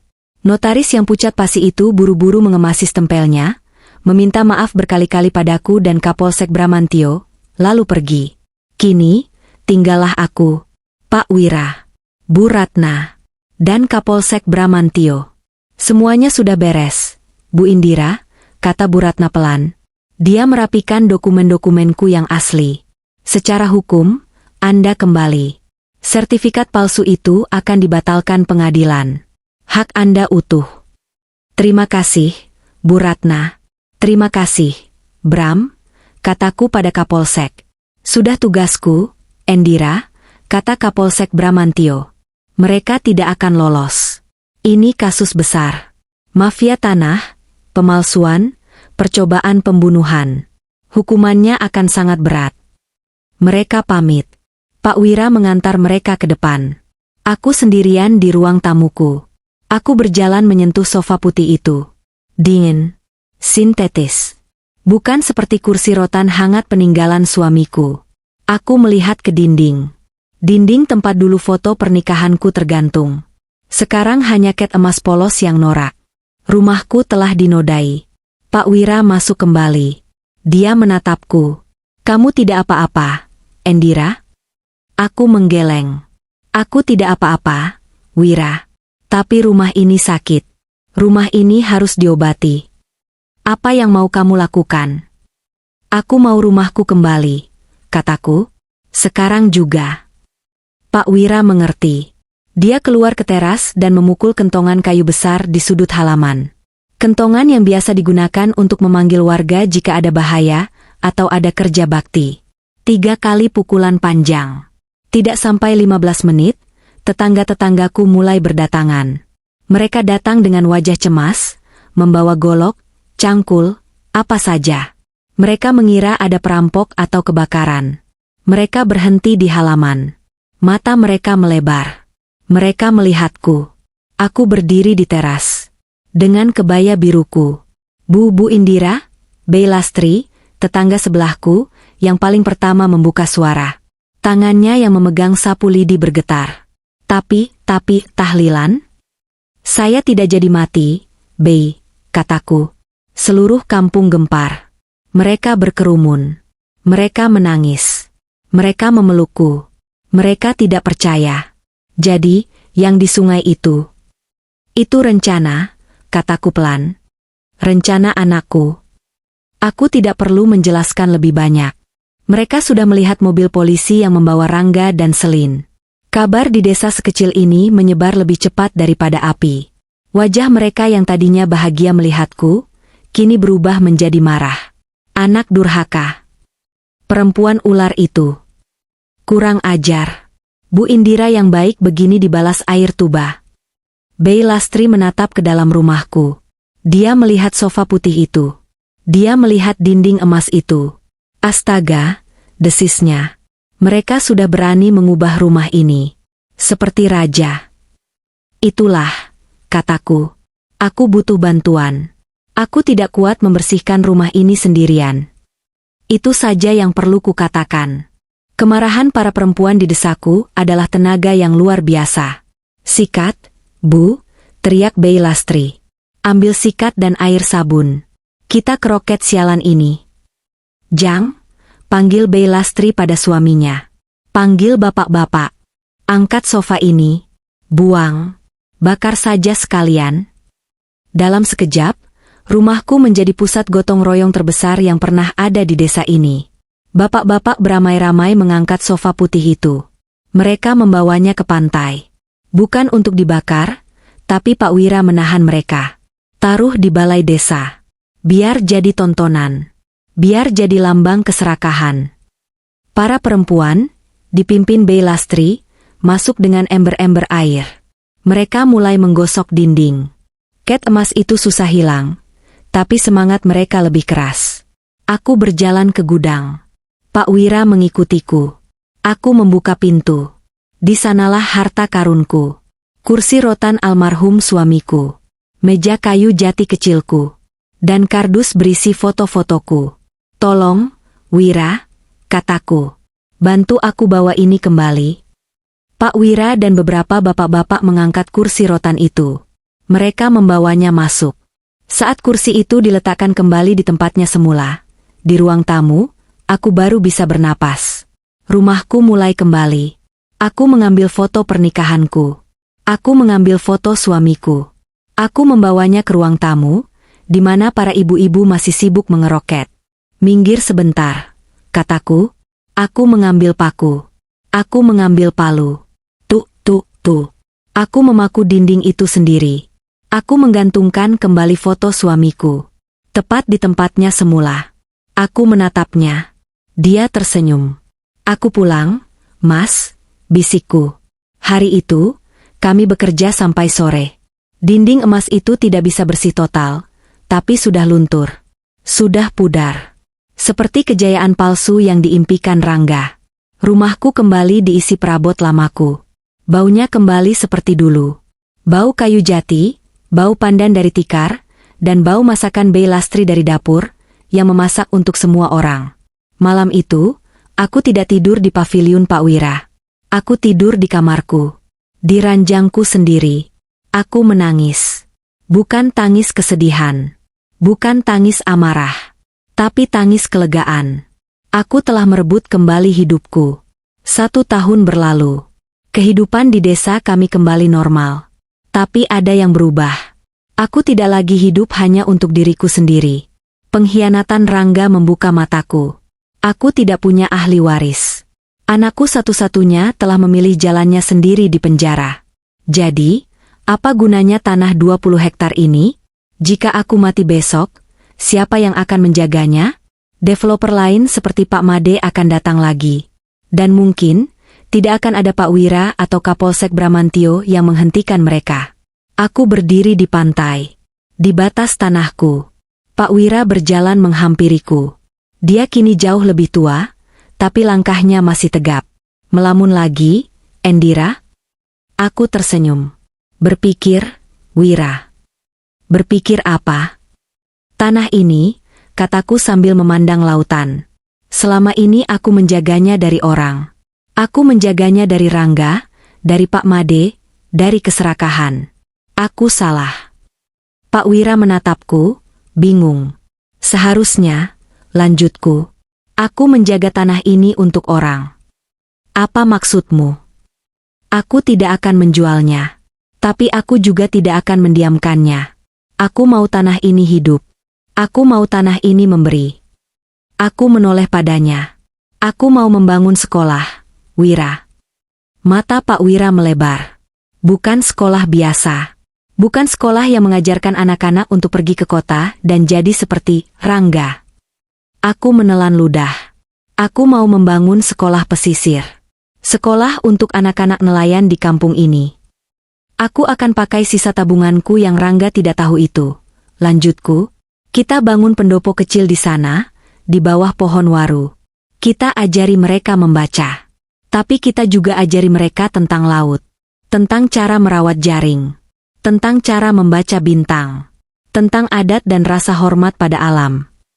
Dan sisa tanahnya," kataku sambil menunjuk hamparan pantai, "akan jadi cagar alam. Pesisir lestari Indira. Tempat penyu bertelur. Tempat bakau tumbuh. Bukan untuk resor. Tapi untuk anak cucu kita." Pak Wira terdiam lama. Matanya berkaca-kaca. "Almarhum suamimu," katanya pelan, "akan sangat bangga padamu, Endira. Sangat bangga." 3 bulan kemudian, sekolah pesisir itu berdiri. Itu hanya sebuah pendopo kayu sederhana, terbuka. Tapi selalu penuh. Anak-anak yang dulu hanya berlarian di pantai tanpa tujuan, kini berkumpul setiap sore. Aku yang mengajar. Dibantu Pak Wira yang mengajar adat. Aku menemukan kehidupan baruku. Aku kehilangan seorang putra. Tapi Tuhan menggantinya dengan 30 anak-anak lain yang memanggilku, Ibu Guru Indira. Aku sadar. Rangga tidak mengambil apapun dariku. Dia hanya membuang warisannya sendiri. Warisan sejatiku adalah mereka. Anak-anak ini. Musim hujan baru saja berakhir. Udara pagi terasa segar dan bersih. Aku sedang duduk di pendopo sekolah pesisirku. Hari ini tidak ada jadwal belajar. Tapi beberapa anak tetap datang. Mereka tidak belajar, mereka hanya duduk di dekatku. Ada yang memperbaiki jaring kecilnya, ada yang menggambar perahu di atas pasir. Ibu guru, sapa si kecil Dika. Nanti sore, bapakku dapat ikan barakuda besar. Ibu guru mau? Aku tertawa. Mau sekali, Dika. Bilang bapakmu, nanti ibu tukar dengan singkong rebus. Asik. Aku merasa damai. Kedamaian yang tidak pernah kurasakan bahkan saat Rangga masih di rumah. Ini adalah kedamaian yang utuh. Pak Wira datang. Dia membawa termos kecil berisi kopi jahe. Kebiasaan kami setiap pagi. Pagi, Wira. Pagi, Endira. Dia duduk di sebelahku. Ada kabar dari kota. Aku menoleh. Kabar apa? Bu Ratna meneleponku tadi malam. Katanya, sidang putusan akhir sudah selesai. Jantungku berdebar sedikit. Lalu, Rangga, kata Pak Wira pelan, dihukum 20 tahun penjara. Percobaan pembunuhan, pemalsuan dokumen, dan penipuan. Semua dakwaan terbukti. 20 tahun.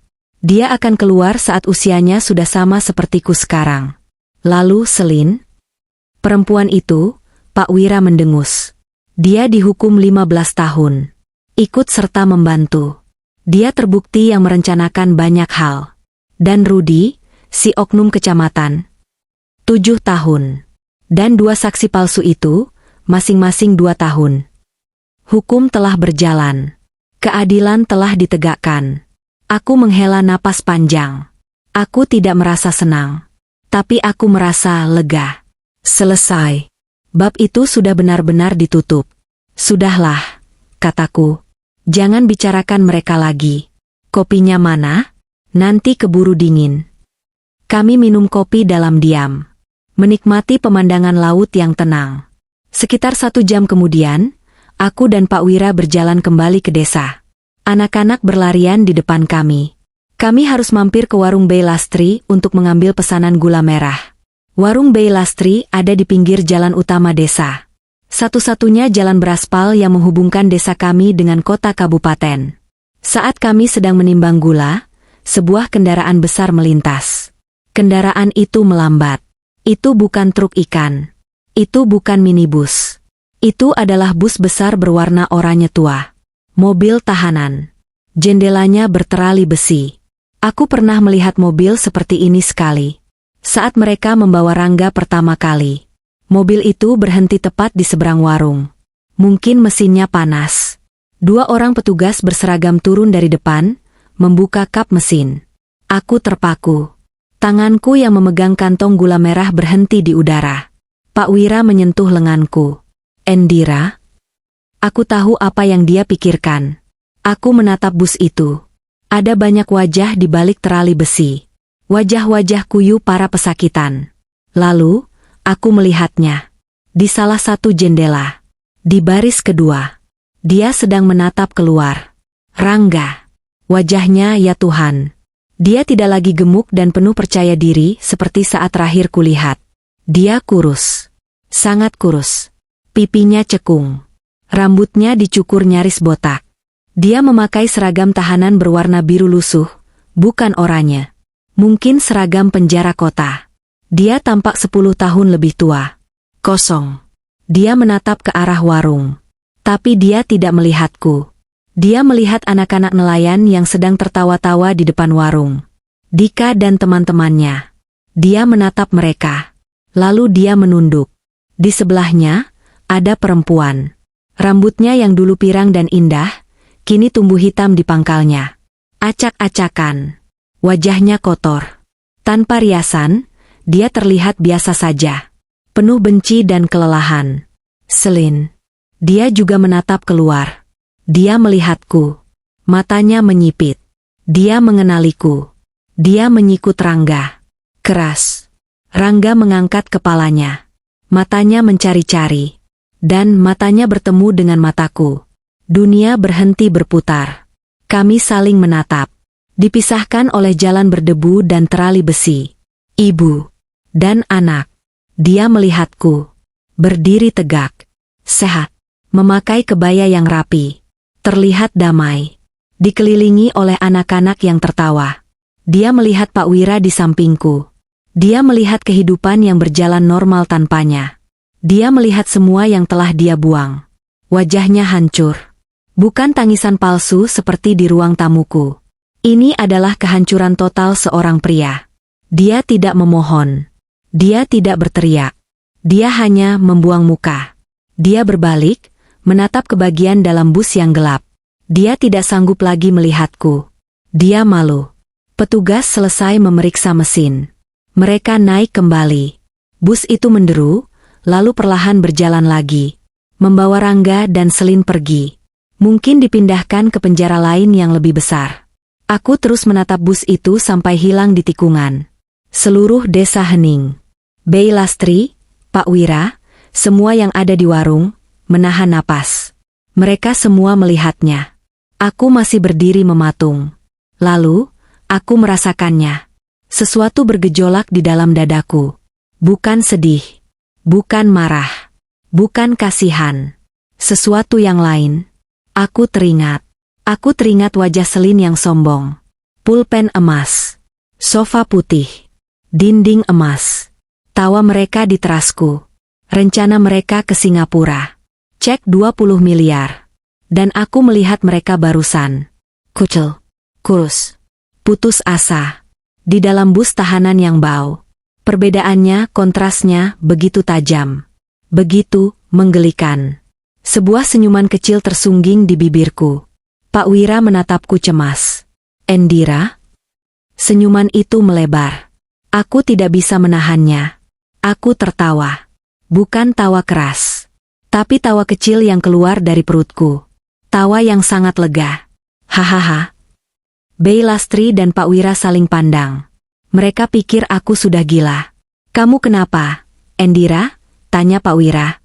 Aku menyeka air mata kecil di sudut mataku. Air mata karena tertawa. Aku baru sadar. Wira, kataku, masih tersenyum. Mereka menukar tanah 20 hektar di tepi pantai ini, dengan kursi sempit di bus tahanan. Aku tertawa lagi. Karma, kataku. Karma itu lucu sekali, ya. Aku melihat anak-anak menatapku bingung. Aku mengedipkan mata pada Dika. Ayo, nak, kataku, mengambil kantong gula merahku. Kita pulang. Ibu guru mau buat singkong rebus. Aku berbalik. Aku berjalan meninggalkan jalan itu. Meninggalkan bus yang membawa masa laluku. Aku berjalan menuju sekolah pesisirku. Menuju anak-anakku. Menuju kehidupan baruku. Dan untuk pertama kalinya dalam hidupku, aku tertawa sepuas-puasnya. Aku menertawakan mereka yang terkena karma. Aku menertawakan diriku yang akhirnya menang.